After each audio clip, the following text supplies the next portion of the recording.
Okay, hopefully this last video will go fairly quickly. There's three grand strategies that we generally use. Again, one is a growth strategy where we're trying to expand our market share, get into new markets, take customers away from our competitors. There's a lot of different ways we can grow. Acquisition we talked about before. That's one of the strategies we have, and depending on where we see ourselves in the environment, will determine whether we want to do a growth strategy or not. A stability strategy is saying things are going well, and because they're going well, we want to continue and not take a lot of risks, but really focus on doing what we're doing better. So we're going to make sure and shore up our processes. We've kind of talked about this before too.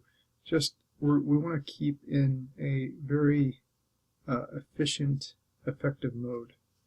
Now, retrenching strategy happens when a firm isn't performing particularly well, and like Sears is in a retrenching. J.C. Penney's used to be an amazing, huge company throughout, and it's in a retrenching strategy. They're making significant cuts throughout their companies. They're looking at stores that are doing really poorly, and they're going to close those stores. They're looking at product lines that do poorly, and they're going to close those product lines. And they're going to see, what do we do well? And we're going to focus on those things. And we're going to focus on those things, cut away the chaff, and once we get good at those things again, and we become competitive again because we're focusing on our core capabilities, then we might change out of the retrenching strategy into a more growth strategy. Okay, industry strategies. How should we compete in the industry? So this is Porter's 5 Forces. I'm going to move it a little bit. And it's really an important work, and there's a video that I've linked on Canvas, and Porter himself is talking about the 5 forces and how they interact and why they're important. I would highly suggest that you review that video. At least 2 questions, maybe a little bit more, on the test focus on Porter's 5 forces.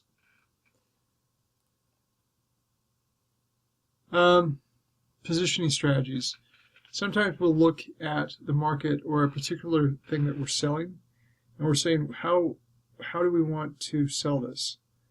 Do we want to be a cost leader? If we're being a cost leader, Walmart tries to be a cost leader. They're going to sell all their things as cheaply as possible, and they might not be the best quality, but they're going to be for a good price.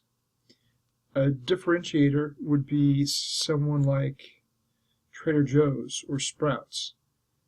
They might not be the cost leader. We might be able to go to Walmart and get our food or whatever we're buying. Trader Joe's and Sprouts, they sell vitamins, shampoos, lots of different things, all with a health focus, right? But they are able to charge more because they're differentiating themselves from the cost leader. Now, a focus group might be even more differentiated. Not only are we going to sell high quality products, but maybe we're going to sell them in a certain way. Like Amway might be a focus group. We're going to focus on people who want to not only buy these things, but buy them in such a way that it might lend to their economic growth, right? Or we might want to focus on food, but not for everyone. We want to focus on food for the elderly because they have different eating habits and they have different needs, and maybe we'll have some delivery services, or they can call in and have us pre-pick or pick up their stuff before they get in, so they're just driving up and we're helping them out.